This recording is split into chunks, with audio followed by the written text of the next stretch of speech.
இந்த காலை வேளையில ஆண்டவர் உங்களை பார்த்து சொல்றார், நான் உன்னோடு செய்தது ஒரு ஒப்பந்தம் அல்ல, அது ஒரு நித்திய உடன்படிக்கை. இந்த காலை வேளையில பலர் நம்மை விட்டு விலகலாம். இந்த உலகத்தில் நம்மளை சுற்றி திரும்பி பார்த்தா நிறைய போராட்டங்களை நம்ம கேட்டுக்கொண்டிருக்கிறோம், கவனித்து கொண்டிருக்கிறோம். அல்லேலூயா. ஆமாம், புதுசாக என்னென்னமோ நடந்துட்டு இருக்குது இல்லை. நம்ம இந்த வருஷம் தொடங்கி நீங்கள் காரியங்களை நீங்கள் கவனித்து பார்ப்பீர்கள். ஆனால் புதுசாக சில இதெல்லாம் நடக்குது. இப்போ எல்லார் வீட்டிலும் கேஸ் பிரச்சனை இருக்கும்னு நினைக்கிறேன். கேஸ் ஒரு பெரிய பிரச்சனையாக இருக்குது. நிறைய ஹோட்டல்ஸ்லாம் பாருங்கள், இப்போ பொருளாதாரம் பயங்கரமான ஒரு லாஸை பார்த்துட்டு இருக்குது. அப்போது நம்மை சுற்றி பயங்கரமான காரியங்கள், நம்மோடு இருந்தவர்கள் இன்றைக்கு அல்ல, நம்மோடு ஒப்பந்தம் கவனன்ட்டுக்குள்ளே வந்த கணவன்மார்கள் ஒருவேளை நம்மை விட்டு விலகி இருக்கலாம் பாதியில். அல்லேலூயா. அதனால தான் கல்யாணத்தில் இந்த கவனன்ட் செய்கிறோம். இந்த மேரேஜ் ஓத் பண்ணுறோம்.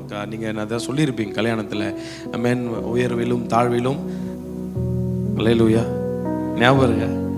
ஆமென். அப்போது ஒரு ஒரு ஒரு கவனன்ட் அந்த இடத்துல நம்ம பண்ணுறோம். அப்போது நிறைய நேரத்தில் மனிதர்கள் செய்கிற ஒரு ஒரு கவனன்ட் பாதியிலே போயிடுது. பாதியிலே நம்மளை விட்டு போகிறாங்க. நம்மோடு இருக்கிறவர்கள் இன்றைக்கு இல்லை. இந்த உலகம் அதுதான் உலகம். அப்போ ஒரு உலகத்தினுடைய அன்புக்கு ஒரு எல்லை இருக்கிறது. இந்த உலகத்தினுடைய அன்பு நிரந்தரமாய் நம்மோடு வர முடியாது. அது ஒரு பாதியிலே முடிகிற ஒரு ஒரு ஒரு ஒரு ஒரு கான்ட்ராக்ட் போல தான் இருக்குது. ஆனால் நம்மை உருவாக்கின தெய்வம், He made ultimate plan. ஆண்டவர் மனிதனோடு செய்தது ஏதோ ஒரு 15 வருஷம் 20 வருஷம் 7 வருஷம் என்கிற ஒப்பந்தம் அல்ல, மரண பரியந்தம் நம்மோடு செய்திருக்கிற ஒரு உடன்படிக்கை.